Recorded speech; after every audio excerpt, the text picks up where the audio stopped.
todos os benefícios são nos enviados. Ora, testando-nos a paciência, ora, a tolerância, mas sempre nos educando para a vida.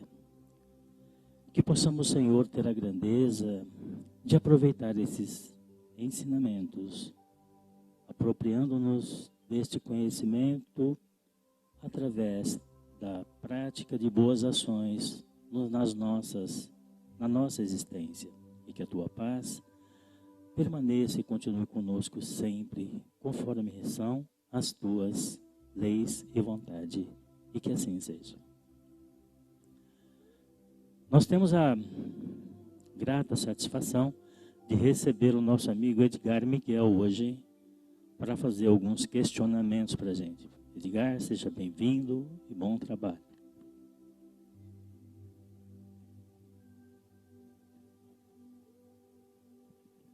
Obrigado.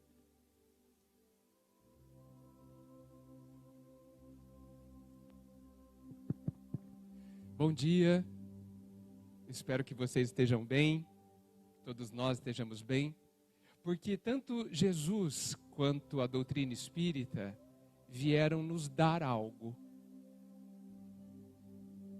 E eu estou dizendo isso porque a gente muitas vezes se aproxima em pensamento de ambos com receio de ser cobrado de algo, não é verdade? Quantas vezes a gente se dirige numa prece a Jesus um pouco tenso, né? Um pouco inseguro, já com a nossa listinha de erros, né?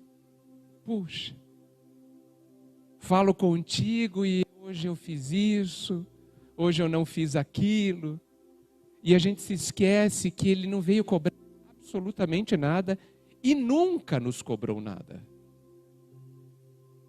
E nem vai cobrar. Por que Ele faria isso?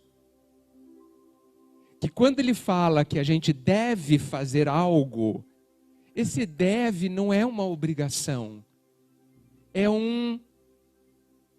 É sinônimo de é bom para nós. Então as instruções do Mestre, o Evangelho, a doutrina espírita que funciona como uma lente de aumento frente a Jesus, o objetivo esse é um bom caminho. Por isso que o Evangelho é sinônimo de a boa nova, a boa notícia. Nós, com eles, recebemos uma boa notícia. E uma boa notícia não deveria nos causar tensões. Não deveria nos preocupar e não deveriam criar em nós um receio de sermos cobrados. Não há essa possibilidade. O Pai, Jesus, não nos cobram coisa alguma. Por isso que somos livres para percorrer os caminhos que nos interessar percorrer. Ok? Mas eu não vim falar sobre isso hoje. Foi só um ímpeto. O tema de hoje é perguntas e respostas sobre relacionamento, parte 2. Eu já fiz isso aqui esse ano. Vai ter outras partes também. A ideia é que a gente interaja, que eu não fique aqui falando sozinho, que eu acho que vai ser muito chato, né? Mas que a gente interaja e que vocês coloquem, se quiserem, que também não é uma obrigação, alguma questão sobre relacionamento de qualquer espécie. Relacionamento de você com o outro, seja quem for esse outro, pai, mãe, filho, cônjuge, quem quiserem. Ou o relacionamento também da gente com o Pai, com Deus. Fiquem à vontade, né? Eu tenho muito interesse em saber o que se passa na cabeça de você. Porque eu sempre falo que o palestrante é muito ousado, né? Ele decide o que os outros vão ouvir. Não é um absurdo? O que eu sei do que vocês precisam? Eu sei do que eu preciso, quando muito. Então, quando vocês colocam alguma questão, eu descubro o que vocês querem que a gente converse. Tá combinado? O Chico já está com o microfone, né? para que alguém levantando a mão, se quiserem, a gente ouça o que vocês têm a dizer. Mas antes, para dar o tom da conversa, porque relacionamento é um tema bastante amplo, eu queria falar sobre confiança e sobre traição. Algo que normalmente acontecem na nossa cabeça em relação aos relacionamentos. Não é verdade? E veja, eu não estou falando de relacionamento conjugal apenas, estou falando de qualquer tipo de relacionamento, né? Todos nós queremos confiar, ter alguém para confiar plenamente, não é verdade? Não é bom você poder confiar numa pessoa ou em algumas pessoas e contar tudo, se abrir, ser você. Bom, né? Só que, gente, a gente se esquece como que a natureza funciona. A natureza, e a gente está cercado dela e fazemos parte dela, somos natureza também, ela é regida por algumas regras. E talvez a mais importante seja aquela que diz que só é possível colher depois de plantar. Não dá para exigir da planta que ela nos dê algo antes que a gente a plante, antes que ela cresça. Não é possível, é ilógico, não faz sentido. Só que nos relacionamentos, a gente quer o fruto antes da semente.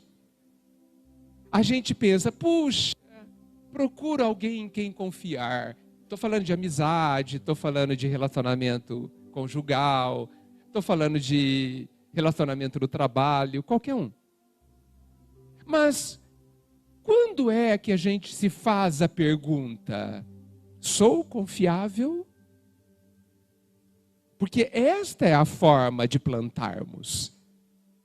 O Jesus já foi claro quando ele disse que cada um só vai ter segundo as suas obras. Inaugurando aí a declaração da lei do esforço, da lei de plantação e colheita, da lei de ação e reação que a gente estuda tanto aqui. Busco confiança, sou confiável, da mesma forma que busco ou não sou? Porque se eu não sou, vai ser muito difícil, mas não impossível, pelo contrário, até pelo exemplo, para que a vida nos ensine, que a gente encontre alguém tão confiável quanto a gente gostaria. Então, essa busca legítima deve ocorrer, estar na pauta das nossas expectativas, elas precisam antes ser executada, né? Nós precisamos ser o executor disso, né?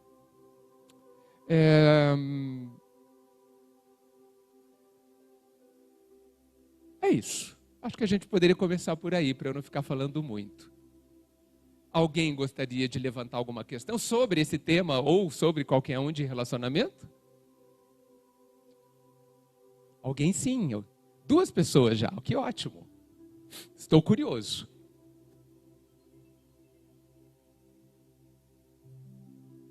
Vamos ver o que eu posso falar. Bom dia. Dá para ouvir aí? Dá. Bom dia. Bom dia, me chamo Amanda, sou de Bauru, mas moro no Tocantins há 13 anos. Nasci nessa casa e procuro colocar em prática o Espiritismo até hoje. Vim para Bauru, cheguei terça-feira e o meu irmão está com aquela, eu não sei nem falar, aquela de acumular coisas, acumulador, eu não consigo muito. E aí eu tô assustada com isso. A hora que eu cheguei, eu falava, Deus, o que eu posso fazer pelo meu irmão? Na oração dele, ele já colocou que cada um tem o seu tempo. E é por isso que eu estou chorando desde a hora que eu cheguei. Eu queria saber o que eu posso fazer pelo meu irmão. Porque assim, ele não quer saber mais do Espiritismo e não quer saber de muita coisa, né? Então, para mim é difícil isso. Se vocês puderem me orientar, eu agradeço. Obrigado por se abrir conosco. Todos nós precisamos de ajuda. Você, eu, cada um daqui, o seu irmão, precisamos de ajuda. E é importante que a gente reflita aonde está essa ajuda. E essa ajuda, ela está em muitas partes. Ela está no pensamento positivo. Ela está na confiança. E aí, nesse caso, na confiança no Pai. Quando lá, antes de Jesus, no Salmo 23, Davi declara que o Senhor é meu pastor e nada me faltará, a pergunta que eu coloco para vocês é: a gente acredita nisso? Mesmo? Porque se a gente acredita, a gente não tem tanto medo, nem tanta angústia. Por isso eu insisto na pergunta. Nós de verdade acreditamos, confiamos no Salmo 23? Ou confiamos no Senhor? Essa é uma pergunta fundamental para vivermos bem. Fundamental. Claro que sentado aqui no conforto dessas cadeiras, duvido que alguém duvide. Tá certo? Quando a gente não precisa de nada em especial, é facílimo confiar. Mas quando parece que tudo nos falta, talvez fique mais difícil. E por isso que é agora que nós precisamos pensar nisso. Agora. Antes de precisarmos. Porque é agora que a gente precisa aprender, para que amanhã a gente seja testado, avaliado, em nosso próprio benefício, é claro. Então, a primeira coisa é confiar. Nós, na maioria das grandes circunstâncias, podemos pouquíssimo. Mas o Pai pode tudo. Mas quando a gente diz isso, eu faço um alerta. Tem uma pessoa lá no leito do hospital, numa situação gravíssima. E a gente fala assim, o Pai pode tudo. O que a gente está querendo dizer? Normalmente a gente quer dizer que não, o Pai pode ir lá curar essa pessoa vai andar e vai ter uma vida normal, certo? Mas, apesar dele poder tudo, ele só quer o que é bom para cada um de nós. E aí o nosso desejo é irrelevante. O Pai ignora o nosso desejo. Como nós ignoramos os desejos das crianças que não sabem o que pedem.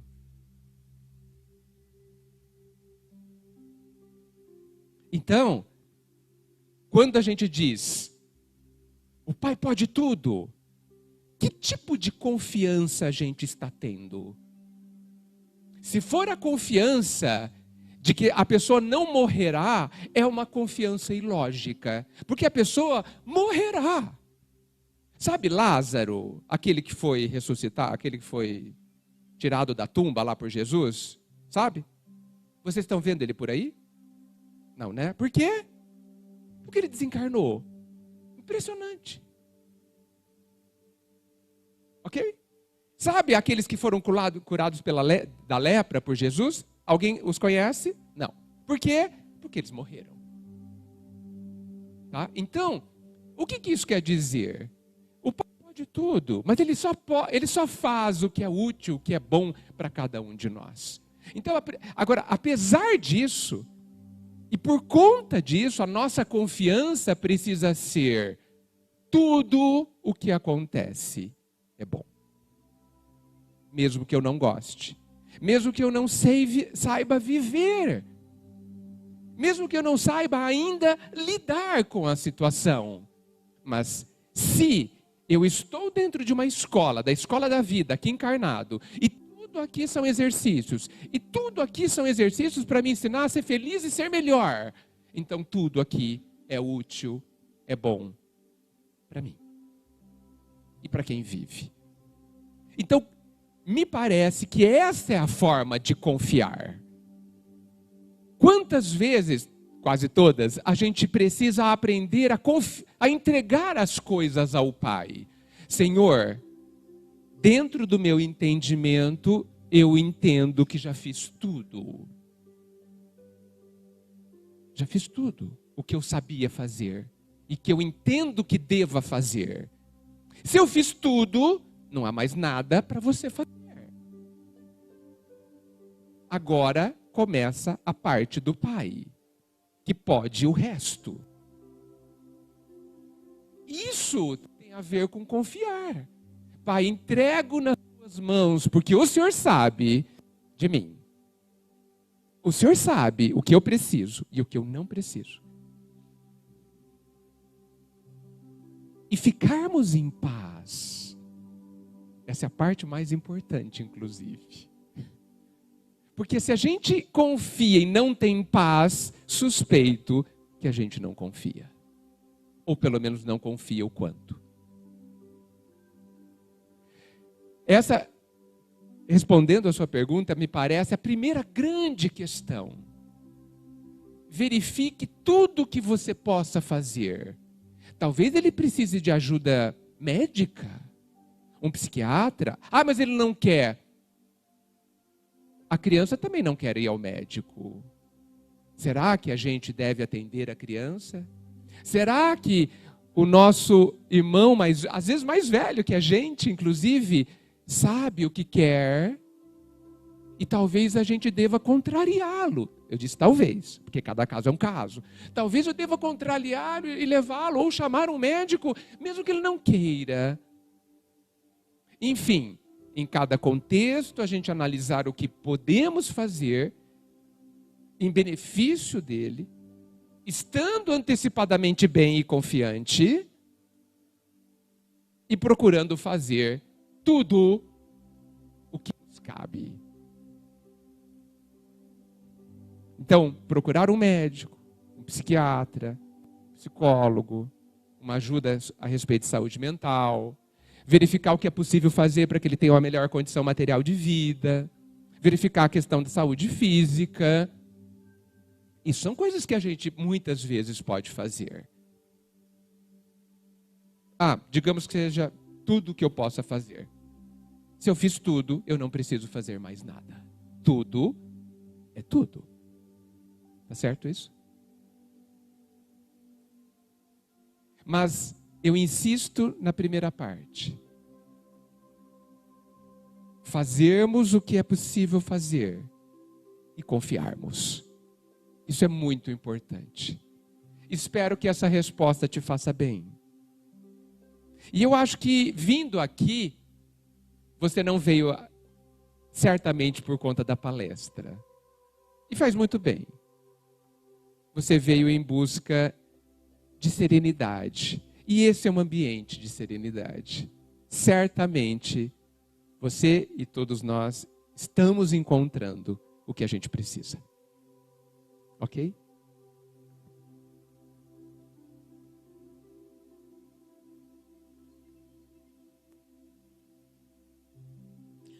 A minha pergunta é: em janeiro vai fazer 2 anos que eu me mudei para um condomínio. E essa é a mesma data que eu estou sem carro, que eu precisei vender por problemas nos pés, que eu não posso dirigir mais.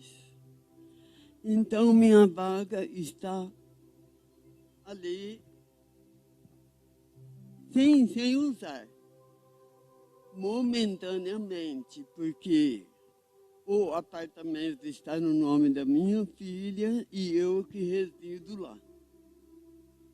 Só que ela vai lá cada vez em quando, precisa toda semana e usa o lugar. Só que quando o lugar está livre, eu tenho um vizinho que é de frente, que nunca pediu para usar e usa diariamente. Tem 2 carros, uso o dele e uso o meu estacionamento. E muitas vezes minha filha foi e não tinha onde pôr o carro. O mais interessante é que o marido é uma pessoa cordial, legal, bom dia, boa tarde, cumprimenta, uma beleza. Eles têm 2 crianças pequenas. E eu tenho dó por isso, do momento de precisar carregar criança, tudo mais. Só que a esposa é meio arredia, não sei se é nariz em pé ou o que é. Eu brinco com as crianças, porque elas vêm conversar comigo, a gente se dá bem, as crianças, porque ela passa reto, nem boa tarde fala, por exemplo. E todas as vezes que a minha filha tentou colocar e não dava, ela põe num lugar que é reservado para carros que vão para fazer serviço, algum serviço lá. E agora, o mês passado, foi feito, arrumaram uma cobertura das garagens, que num vendaval que teve, estragou tudo. E um senhor do outro bloco veio pedir para mim se ele podia pôr o carro dele quando estivesse arrumando a cobertura dele.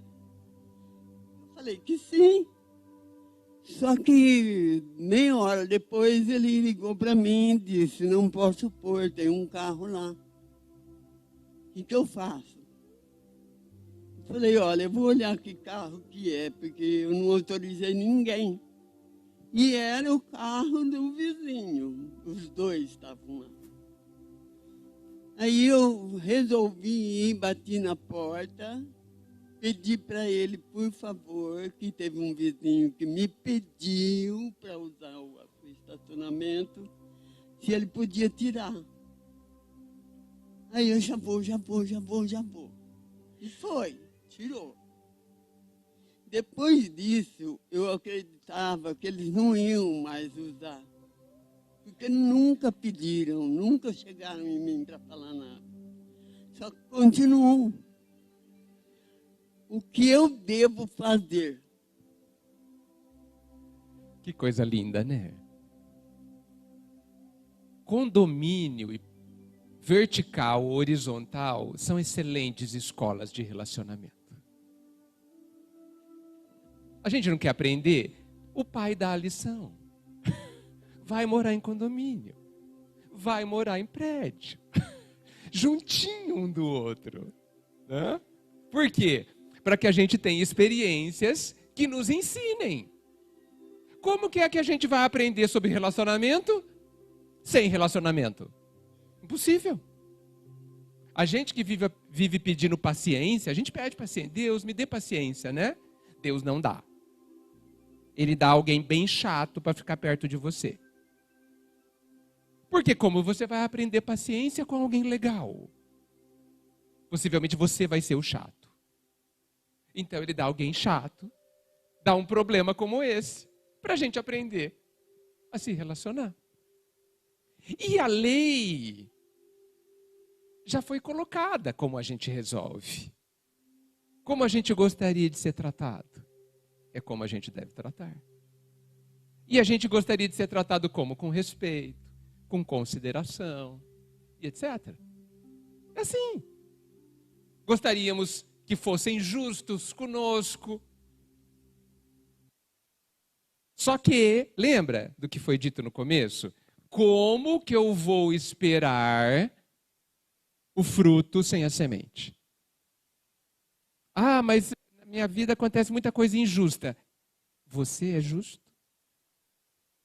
Ah, minha família é muito complicada. E você é bom na família? Ah, eu gostaria de uma outra família melhor. Ótimo! Comece a ser um excelente familiar hoje. E você plantará para viver numa família cheia de paz amanhã, quando colher. É assim que a vida funciona, gente.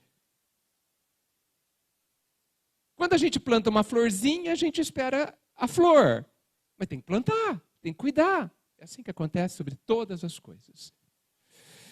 Olha, eu acho que, em primeiríssimo lugar, a senhora tem que estar em paz.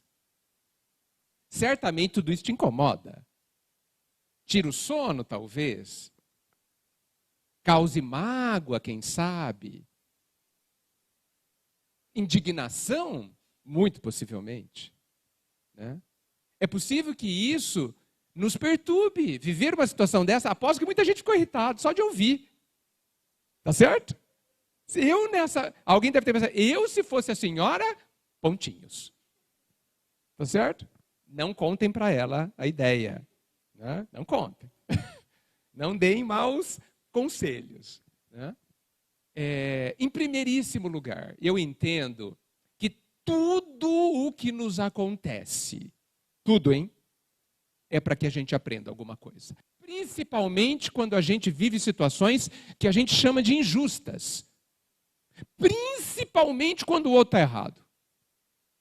Porque a gente adora quando o outro está errado, porque a gente cresce, né? A gente vai lá e aponta o dedo, porque a gente já sabe muito bem fazer isso. Né? Só que, quando a gente está errado, a gente gostaria de ser tratado de forma diferente, né? E geralmente não é, né? Porque alguém aponta o dedo também, gritando aos quatro ventos os nossos erros. De novo, a plantação e a colheita. Eu gostaria que me compreendessem quando eu erro. É justo desejar isso. Então, compreenda quando erram. E você será compreendido um dia, quando você errar. É simples assim.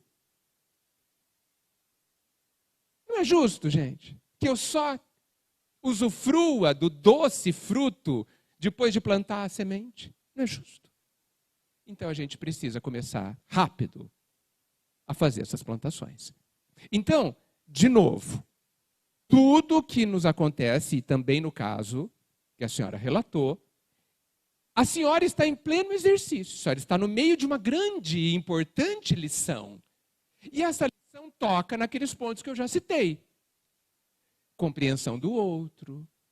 Mas antes disso até, como eu vou estar em paz vivendo o que a senhora vive? É isso. É isso que eu tenho que descobrir. Essa é a lição. Muito mais importante se o vizinho vai ouvir a senhora ou não, se vai colocar o carro na garagem ou não. Mas muito mais importante é a senhora ter paz. Não é? Porque a paz não tem preço. Aliás, por não ter preço, ela vale tudo. E seja qual for o custo que ela tenha para que a gente a adquira, vale quanto pesa. Porque a paz, como tudo que é interior, é uma conquista, quando feita, permanente. Quando a gente adquire paz sobre um determinado aspecto, ela dura para sempre. Por quê? Porque a gente aprende a tê-la. E aí, em qualquer situação similar, a gente vai tê-la. Por isso que, quando eu aprendo a andar de bicicleta, eu sei andar de bicicleta e ponto final. Mesmo que eu passe 20 anos sem andar, eu subo e ando. E quando eu adquiro a paz, ela é minha. E ninguém tira.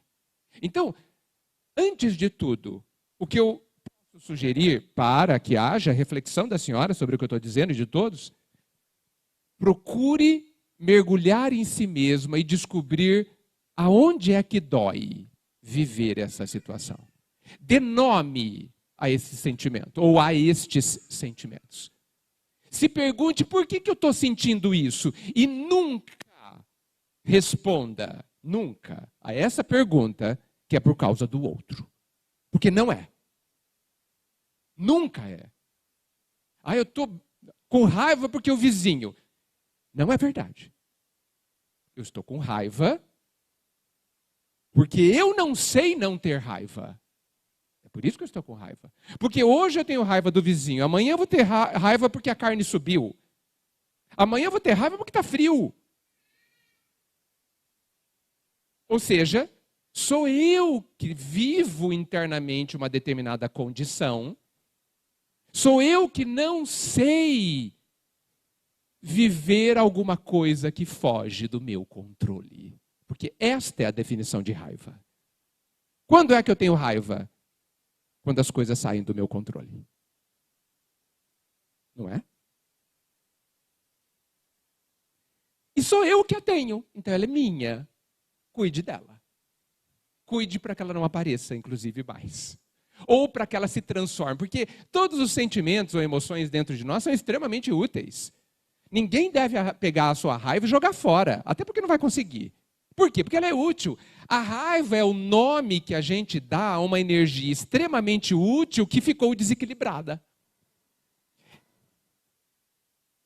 E esse nome chama-se, normalmente, agressividade. E a agressividade é extremamente útil. Você morde para comer com agressividade. Os dentes são expressão da nossa agressividade. Pega um cachorro, quando ele mostra os dentes, ele está falando o quê? Que ele está bravo. Os dentes são expressões da nossa agressividade. Só que nós, que vivemos já num outro nível do que os animais irracionais, estamos aprendendo a direcionar essa energia de outra forma. Quando ela foge do controle e se desequilibra, a gente chama de raiva. Quando ela está no nível equilibrado, é ela que nos faz superar os desafios. É ela que faz que a gente atinja a meta, que a gente passe no vestibular, que a gente vá lá e resolva um problema, que a gente vá lá e conserte a torneira, que a gente vá lá e levante e faça alguma coisa, cumpra o nosso trabalho. É a agressividade que nos coloca para frente. Se você tiver agressividade zero, possivelmente você entra em depressão. Porque te falta energia de ação. A agressividade fora de controle se chama raiva. E quando é que vira raiva? Quando, para nós, as coisas não são como a gente queria que fossem. Quando é que você tem raiva de alguém? Quando ela não faz o que você quer. Quando é que eu tenho raiva de uma situação? Quando eu não consigo resolver. E por que eu não consigo resolver? Porque eu não olhei para dentro. Ou porque eu não estou disposto a mexer em nada dentro de mim. Então, a parte mais importante do que a senhora disse é resolva as coisas dentro da senhora. Aí o problema, que é gigante, vai se tornar pequenino. E a senhora vai ver não uma solução, vai ver 10 soluções. Por quê? Porque a senhora não está mais com raiva, nem magoada, nem perde o sono.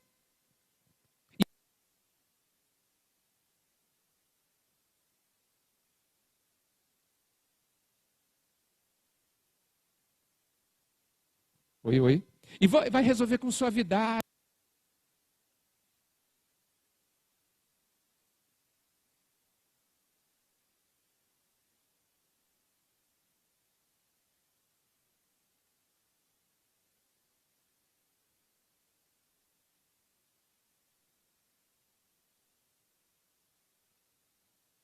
Oi. Usando aquilo que a gente ainda não aprendeu a usar, que é o nosso sentimento maior, que está conosco e que precisa ser exercitado. Será que eu respondi a sua pergunta? Te dei um caminho. Um caminho que serve para qualquer situação que nos incomode. Por isso que a sua pergunta foi preciosa e eu te agradeço.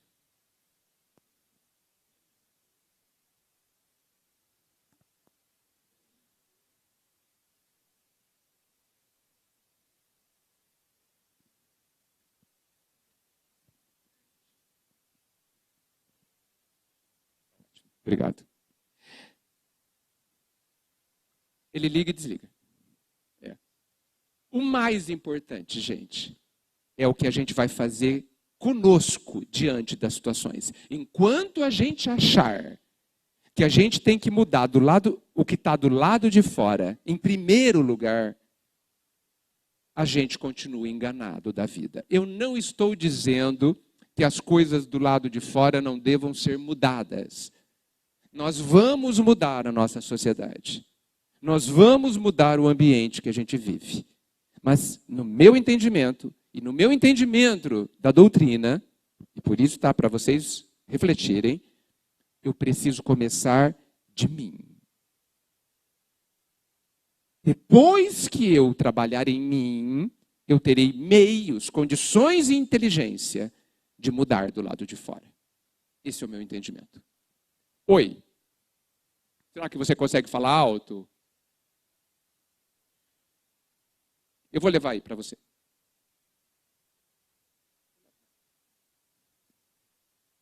Quem mais? Alguém queria falar antes? Desculpe.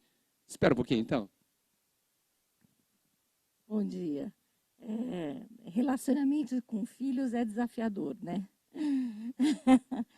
E nós temos 2 filhos, um está acompanhando nós e a outra ficou em São Caetano, que é onde é a nossa cidade, né? E essa noite ela teimou de ir para a festa e tudo, e eu acabei não dormindo direito, preocupada, né? E por mais argumentos que se tem, não é o não pelo não. Então, é assim, ela argumenta em cima e tudo, né? E aí é a raiva que você falou, né? Quando sai do controle da gente, a gente fica com a raiva, né? E assim, como lidar com essa situação? Nesse desafio de impor, às vezes, as nossas regras e, ao mesmo tempo, tem que respeitar isso, né? As vontades deles também. É bastante desafiador. É bastante desafiador. Mas olha, o começo da minha resposta é idêntico à última pergunta. Eu tenho que resolver dentro de mim primeiro. Porque senão eu vou estar sendo impulsionado pelo motivo errado. Quantas vezes a gente tenta resolver o problema com raiva e no fundo a gente só está querendo eliminar a raiva e não resolver o problema? E aí, com a raiva, a gente quer impor. A raiva é violenta. E mesmo que a gente fale palavras doces, o conteúdo dela, com raiva, impulsionados pela raiva, é violento. É um desrespeito. Quantos anos ela tem? 22. Uma adulta. Eu penso, e aí, olha, vou cutucar vocês. Eu penso que, imaginando um gráfico assim, quando a criança nasce, os pais têm 100% de função a ser usado. Tudo depende deles. Tudo depende das decisões do pai. Conforme a criança vai crescendo, direito é forte. A função do pai e da mãe vai diminuindo. A criança, no começo, depende 100% dos pais, certo?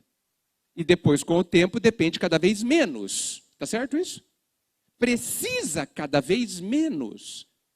Por quê? Porque biologicamente adquire condições de se virar, de se cuidar, de fazer higiene, de se alimentar. E psicologicamente, espiritualmente, adquire controle sobre si mesma, sobre si mesmo. Ela pega na direção do seu carro de vida. Com isso, quem estava na direção antes precisa largar a direção e seguir a vida. Eu não estou dizendo para largar os filhos, hein? Por favor. Eu estou dizendo que a nossa função de protetor e de cuidador e de condutor dos filhos diminui de intensidade. Talvez até zerar. Porque muitas vezes os pais tornam-se nossos filhos. E precisamos cuidar deles. A dificuldade que eu vejo nos pais é perceber essas mudanças de fase, sabe? Porque a gente passou 10 anos pensando em tudo sobre o filho. E de repente a gente não precisa mais pensar em tudo. Eu fico espantadíssimo de um pai e de uma mãe perguntar para um filho de 15 anos se ele já se alimentou. Espantadíssimo. Eu fico me perguntando se essa pergunta é necessária. Porque há possibilidade, pense, há alguma possibilidade de uma pessoa de 15 anos tendo tudo à disposição passar fome? Alguma possibilidade, gente. Geladeira cheia, armário cheio, a bolsa, a mochila da pessoa de 15 anos cheia de coisa. Alguma possibilidade da pessoa ter fome? Não. E por que a gente pergunta? Alguém consegue me responder? Senão eu respondo. Porque eu tenho necessidade de perguntar. Percebam a importância, se vocês concordam com a minha resposta, é claro. Não é a criança, não é o filho, é você. Você que precisa pensar o que está acontecendo. Porque as necessidades desse filho de 15 anos são outras. E não são sobre alimentação. Claro que você pode continuar a orientá-lo a se alimentá-lo saudavelmente, que é interessante a rotina, mas isso você já disse durante os últimos 15 anos. O que está ótimo, um serviço fantástico. Eu gosto de pensar que eu só escovo os dentes porque minha mãe me atormentou durante 15 anos sobre isso. E eu agradeço a ela, porque eu não tenho nenhum prazer em escovar os dentes. Desculpe os dentistas presentes. Isso não é... Ai, nossa, eu já acordei com uma vontade de escovar o dente, que delícia. Acho que não existe essa situação. E por que eu escovo 4 vezes ao dia? Porque alguém me ajudou a adquirir essa disciplina. Está ótimo. Felizmente a minha mãe não mais me pergunta isso. Isso é bom para ela. Que ela não se preocupe mais comigo nesse nível. As preocupações precisam ser outras. Então, entendem o que eu estou tentando dizer? Então, eu gosto de pensar que depois dos 8 anos de idade, você já fez tudo pela pessoa. Não há muita coisa mais a fazer. Estou quase exagerando falando isso, tá? Porque você já plantou o que tinha que plantar. Já plantou o que tinha que plantar. O resto é quase com a pessoa. Quase com a pessoa. Ah, mas você está dizendo que a gente não deve mais se preocupar com os filhos? Não, eu não estou dizendo isso. Eu estou dizendo que é hora de você se preocupar. Por quê? Você se preocupa do jeito que se preocupa, no que você se preocupa. Isso é muito importante. Porque eu fico preocupadíssimo, agora ampliando um pouquinho mais a questão, dos pais que falam que os filhos são tudo o que eles têm. Fico preocupadíssimo. Por quê? Porque os filhos vão embora. De várias formas. Ou eles vão estudar fora, ou eles vão desencarnar, ou você vai desencarnar. Uma dessas opções vai ocorrer. Em algum momento. Estou errado? E aí? Como é que você vai lidar? Como é que você está se preparando para esta separação, para essa mudança de vida? Tem que preparar agora. Desde que a criança nasce. Por isso que Khalil Gibran, aquele grande poeta, fala num poema que os filhos não são nossos. E não são mesmo. A doutrina vem confirmar isso. Eu tenho que cuidar. A coisa mais importante da nossa vida sou eu. É você. Porque você é responsável por você. E isso é inalienável. Ah, eu não quero mais ser responsável por mim. Desculpa. Isso não é possível. Porque quando a gente sair dessa escola, encerrar esse trecho aqui, nessa existência corporal, eu penso que a pergunta que nós vamos fazer para nós mesmos será: o que você fez com você mesmo? No que você se tornou? Essa me parece a maior das perguntas, que inclusive deve ser feita hoje, e amanhã e depois. Não precisa esperar desencarnar. Depois disso vão perguntar: e aí, cuidou bem dos filhos? Cuidou bem dos pais? Depois vão perguntar isso. Depois dessa pergunta. Veja, insisto, peço para que vocês não deturpem minhas palavras. Os filhos são um dos principais trabalhos dos pais. Um dos principais. Mas os filhos, este trabalho, ele é um meio para você fazer o que é mais importante ainda, que é se transformar em alguém mais feliz. O pai não dá ponto sem nó, gente. Lembra? Por que vivemos? Para evoluir. Lembra disso? A evolução é lei da natureza. As pedras evoluem. Nós também. E o pai nos recheia a nossa vida de circunstâncias para que a gente evolua, seja feliz. Os filhos são um desses meios, um desses trabalhos que ele nos dá para que a gente se conheça, se transforme, ajudando o filho ou a filha a ser um homem de bem, para que nós aprendamos a sermos homens de bem. E é por isso que eu digo que o maior trabalho, a maior preocupação da nossa vida tem que ser, em primeiríssimo lugar, comigo. E isso não é egoísmo, hein? Porque o egoísmo é só me preocupar comigo. E o não egoísmo é comigo também. Eu me preocupo com você. E me preocupo comigo. Porque eu vou ter que dar conta de mim. Eu vou ter que dar conta de mim. Eu tenho um objetivo, eu tenho uma missão aqui, que é cuidar de mim. Como? Cuidando dos outros. Mas os outros são meios para eu chegar neste preciosíssimo objetivo. E é por isso que Jesus insistentemente nos joga em cima dos outros. Sirva, doe-se. Por quê? Porque é assim que eu vou me transformar. Então, realmente, dentro da trajetória do relacionamento pai e filhos, filhos e pai, é preciso aprender, e isso é um aprendizado complexo, não tem nada fácil nessa história, inclusive, tá? Tudo é complexo. Tá? Complexo, sabe por quê? Porque a gente não aprendeu. Depois que aprende, fica fácil, como tudo na vida. A grande pergunta, uma das grandes perguntas dos pais é: será que agora eu tenho que abrir espaço e respeitar a vontade do meu filho ou da filha? Ou ainda não, porque eu sou responsável? E aí a questão da idade é muito importante. Muito importante. Um filho de 40 anos, talvez a gente deva respeitar 100% das suas decisões. Lembrando que respeitar não quer dizer concordar. Respeitar é permitir que a pessoa seja o que ela quiser ser. Ah, mas se ela fizer tal coisa, eu vou sofrer. Vai sofrer. Mas ele tem direito de escolher o seu caminho. Não tem, gente. Porque como é que ele vai aprender?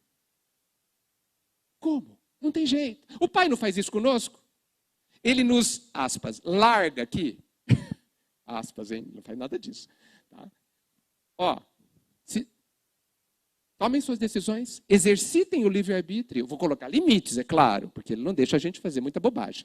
Muita, só um monte, mas não tanto assim. Né? Ele deixa a gente matar umas 20 pessoas, 7 milhões. Deixa a gente prejudicar milhões de pessoas, muitas vezes. Ele deixa. Não deixa? Deixa.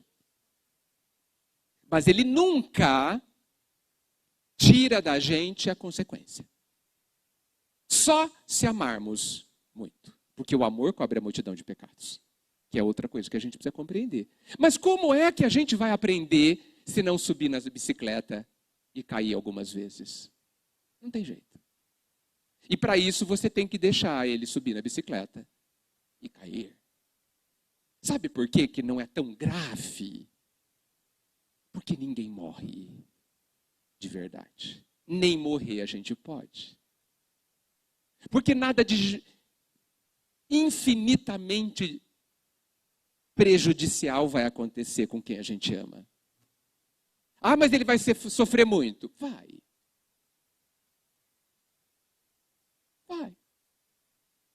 Mas nós já aprendemos que é sofrendo que a gente aprende.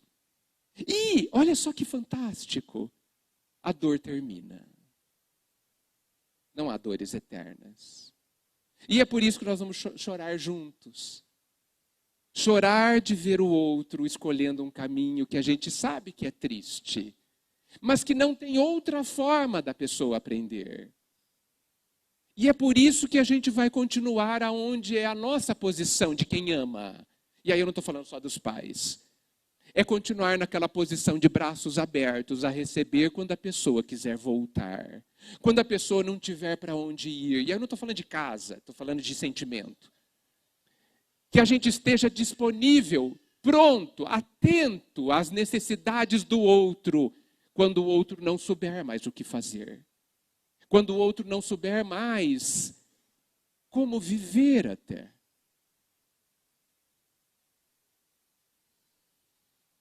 Então a gente precisa deixar ir em paz. Por isso que o começo da minha conversa é: a gente precisa se resolver. A gente Não dá para fugir dessa dor, tá? Se a gente ama alguém, a gente vai se sensibilizar com as atitudes da pessoa. Mas a gente não pode ser obsessor dessa pessoa. A gente que tem medo de obsessor, vocês têm medo de obsessor? Não precisa. Porque eles moram todos lá em casa. Os grandes obsessores estão encarnados ao nosso lado. Os desencarnados, coitados, a gente tem que orar por eles, eles precisam de ajuda. Porque o que é um obsessor, se não alguém que quer que você faça o que ele quer? Não é isso? Tem alguém lá na casa de vocês que querem que vocês façam o que eles querem? Tem obsessores. Nós também somos, tá? A gente vive querendo que eles façam exatamente na hora que a gente quer o que a gente quer, não é? Somos obsessores. Por isso que a gente não precisa ter medo deles, tá? A gente conhece muito bem como funciona, porque fazemos, e nós temos vários encarnados morando na nossa casa. Então não se preocupe com os desencarnados, eles têm bem pouco poder. Bem pouco. São muito necessitados. Tá? Não se preocupem. E por que nós somos obsessores? Porque a gente não deixa a pessoa viver. Não deixa. E por que a gente não deixa? Porque a gente não suporta o que vai acontecer conosco quando eles forem o que eles são. Vou dar um exemplo, me desculpem, vou tocar numa pequena ferida. Eu acho muito interessante quando um pai ou uma mãe diz assim para o filho às 4 horas da manhã, quando ele chega em casa. Isso é hora de chegar. Eu estou aqui sem dormir, preocupado ou preocupada com você. Como que você faz isso comigo? Já ouviram essa história? Não acontece na casa de vocês, eu sei.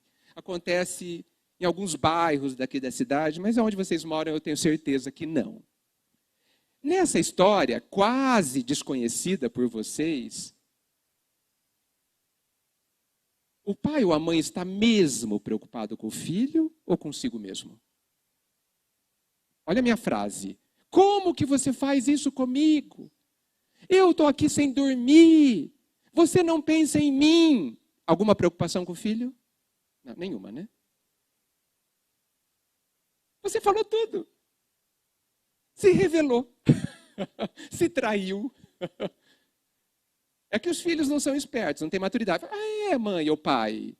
Então eu posso fazer qualquer coisa. Contanto que eu chegue cedo. É isso que você está dizendo. Então, gente, a gente precisa olhar para a gente e entender o que a gente está sofrendo. E a gente precisa compreender que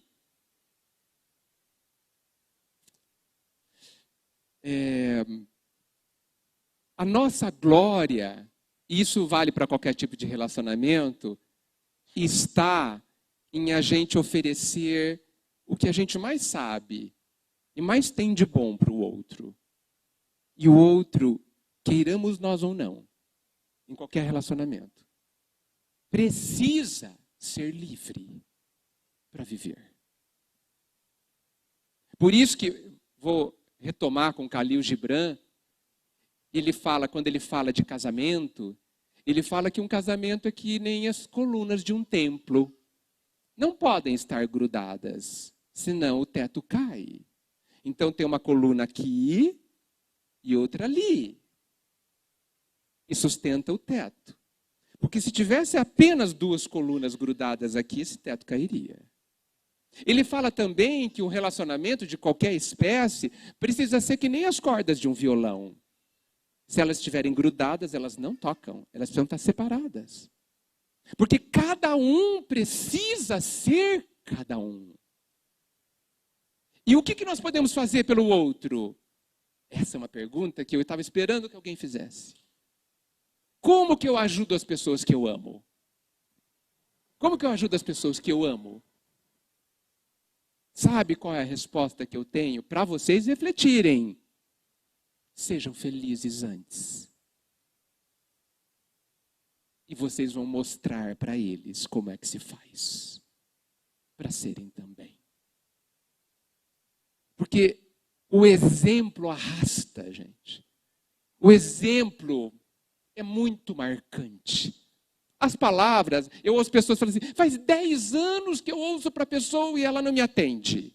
Pergunta número 1, ela é surda? Não, então ela não quer. Não fale mais, é inútil. Não, é uma técnica que não funciona, a pessoa já ouviu, já entendeu. Chega, é outra estratégia, gente. E não há melhor do que o exemplo.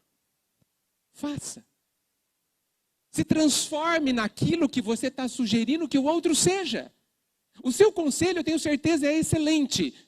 Aplique em si, antes de tudo. E você vai mostrar o caminho para quem você ama, de como é que ele ou ela aprenderam a serem felizes, que é o que você deseja. Por isso que eu insisto que para eu ser feliz eu preciso olhar para dentro de mim e me perguntar, por que eu estou magoado? Por que eu estou preocupado?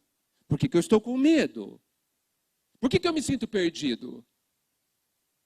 Por que eu estou com raiva? Eu tenho que me arrumar. Falei demais.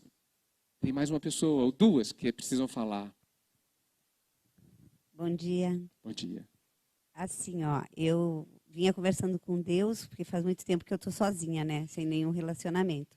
Então eu pedia para Deus, assim, me põe uma pessoa na minha vida que seja uma pessoa madura, que seja com bom caráter, né? Seja uma pessoa com bom caráter, que tenha uma vida profissional resolvida, né? Mais velha, que não gosto, tem que ser. Então, eu conheci um homem. Mas o homem, na primeira vez que me viu, disse que me amava. E aquilo me grilou, sabe? Como assim? Nem me conhece? Tá? E agora, a gente se conheceu, tudo. Ele uma pessoa super, super gente boa. Mas eu fiquei um pouco apavorada, porque ele me pediu em casamento. Às vezes a gente pede e acontece. Eu acho que Deus disse assim, para parar de me incomodar, está me incomodando demais. E o gaúcho é meio, sabe? Não é de mostrar muito assim com o companheiro, entendeu? Ele é mais afetivo com os amigos, muitas vezes. Então, isso meio que me amedrontou. E eu não estou sabendo lidar muito com isso, sabe? Essa é uma pergunta difícil de eu responder. É difícil porque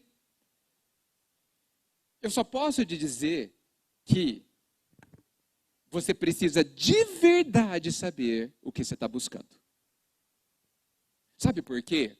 O perigo da gente desejar algumas coisas é que às vezes a gente consegue, o pai faz isso. Ele dá, você quer isso? Eu vou te dar.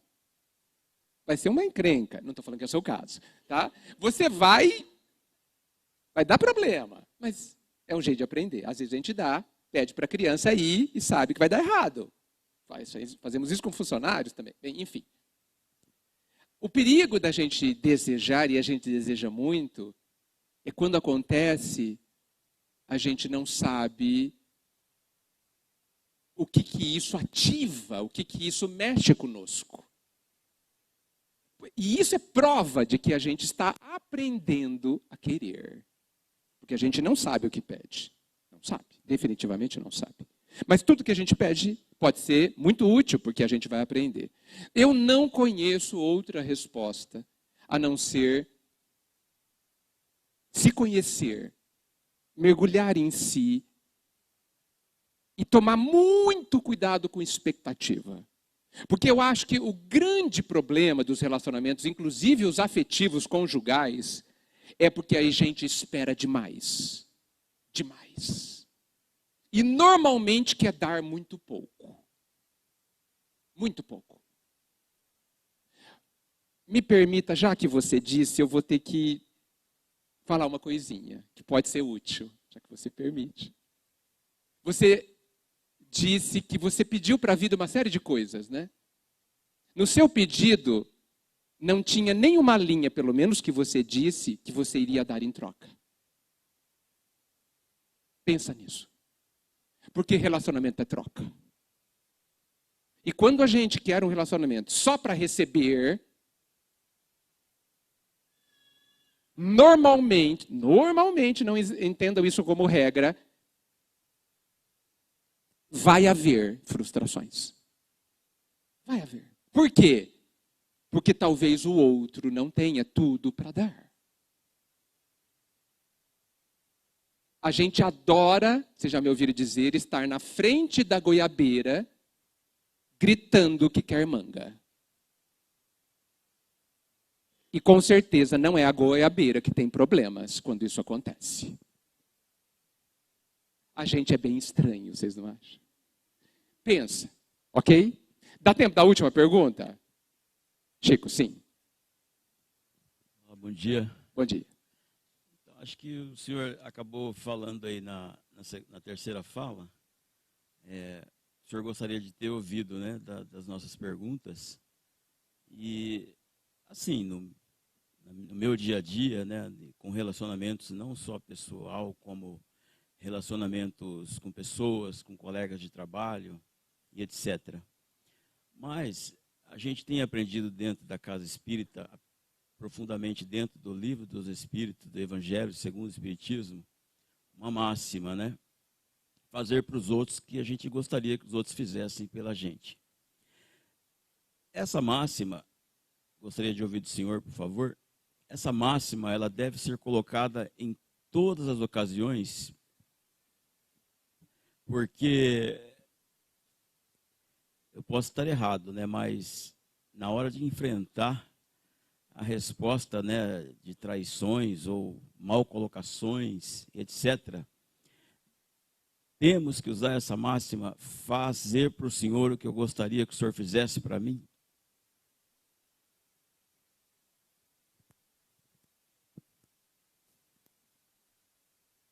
Grande questão, grande pergunta. A sua pergunta fala da dificuldade de todos nós. Não somente de executar, mas de entender essa máxima. Não é verdade, gente? Porque talvez a gente nem acredite totalmente nessa máxima. Talvez a gente nem consiga entender como ela funciona e nos fará bem. Porque a gente não deve, olhem só o que eu vou dizer, hein? A gente não deve cumprir essa máxima só para agradar a Deus. Não vai funcionar. A gente precisa entendê-la de tal forma que ela seja a nossa nova forma de viver. Isso é um gigantesco desafio. E deveria ser um dos primeiros nossos. Essa é a máxima maior de todas. Amar a Deus sobre todas as coisas e ao próximo como eu amo a mim mesmo. Não esqueçam dessa última parte. E é por isso que vem que eu devo fazer para o outro, respeitando, amando, como eu gostaria que fizessem comigo. Nós precisamos aprofundar a nossa compreensão sobre isso de verdade. Não para agradar a Deus, porque Deus não precisa de agrado.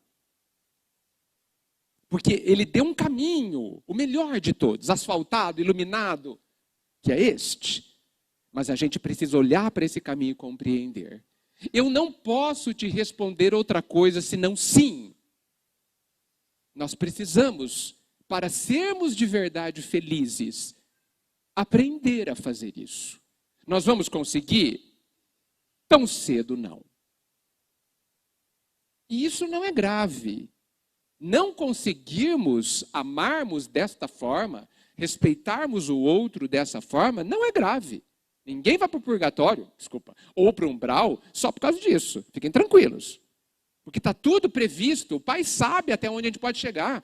Os professores sabem que você não pode exigir além do que a pessoa já aprendeu. Mas a vida precisa nos dar lições que a gente não sabe fazer, para que aprenda. Mas como que eu vou aprender essa lição maior sem me debruçar sobre ela? E perguntar lá para o meu íntimo mais íntimo, o que esse caminho, o que essa regra, essa máxima causa em mim? Por que eu não consigo? Aonde está a minha dificuldade? Porque cada um tem a sua. Aonde nessa situação ou naquela situação eu ainda não consigo? e ir trabalhando esses obstáculos internos, são todos internos, para aos poucos, ao longo dos séculos, a gente se aproximar de uma plena execução dessa máxima, que nos libertará, que nos dará felicidade maior. Agora, eu insisto, a sua pergunta, a forma como você fez e o tom, alguma coisa me diz, e isso é muito legítimo, muito comum até, de que a gente olha para essa máxima que há 2000 anos corre o mundo e a gente ainda não sabe se confia nela. Porque ela pede uma mudança brutal na nossa vida. Brutal. E a gente se pergunta, eu devo fazer essa mudança brutal na minha vida? Eu devo investir todas as minhas energias, meus sentimentos, meu tempo nessa direção? Essa é a pergunta que todos nós precisamos responder. Eu devo entrar nesse caminho? Porque não é porque eu estou aqui no centro que eu estou no caminho do Cristo, viu, gente? Não é porque eu me digo espírita e frequento reunião mediúnica, faço palestra, não sei o quê, que eu sou sequer considerado discípulo do Pai. Porque lembrem-se, Jesus foi muito claro. Vou reconhecer os meus discípulos por muito se amarem. Relacionamento. Nós somos aprendizes de pré-primário. E isso não nos diminui de forma nenhuma. É o que somos. E não tem nada de errado. Tudo bem a minha resposta? Pergunte-se, perguntemo-nos a todos, a nós mesmos. O que acontece dentro de mim diante desse caminho que diz que eu devo amar o próximo como eu amo a mim mesmo? O que acontece? Eu confio nisso? Qual é o obstáculo? Isso é muito importante, por isso eu agradeço a sua pergunta. Muito importante. Acabamos, gente. Cortou o microfone. Obrigado, Chico. Obrigado a todos por essa oportunidade. Eu vou repetir esse tema o ano que vem, em algum momento. Porque eu acho que é uma dúvida, inclusive minha, evidentemente, sobre como lidar com os relacionamentos. Obrigado, Chico. Obrigado, Edgar. Sempre será bem-vindo aqui. Não dá para fazer nenhuma emenda, porque eu estaria dizendo o que ele já disse, e aliás, muitas coisas que ele disse, eu descobri que eu não sabia. Então a gente está sempre aprendendo, e isso é muito importante dentro desse contexto de ensino-aprendizagem que é a Casa Espírita. Então nos resta sim, que devemos fazer com alegria o agradecimento ao Pai pela magnitude das informações que recebemos e te pedir força, Senhor, para que possamos trabalhá-las dentro de nós como objetivo da nossa vida, transformando-nos em espíritos livres, realmente livres, para amar ao próximo como a nós mesmos. E te pedindo ainda mais, Senhor, que sejamos capazes de nos compreender ao ponto de nos amarmos, porque só assim poderemos cumprir a questão de amar ao próximo. Obrigado pela oportunidade, Senhor, pelas tantas oportunidades de aprendizado, ainda que às vezes difíceis, ainda que às vezes a contragosto, transformando as oportunidades de aprendizado em sofrimento, em desespero, mas te agradecemos, porque a luz sempre se faz quando temos no nosso caminho o Mestre e amigo Jesus. Obrigado, Senhor.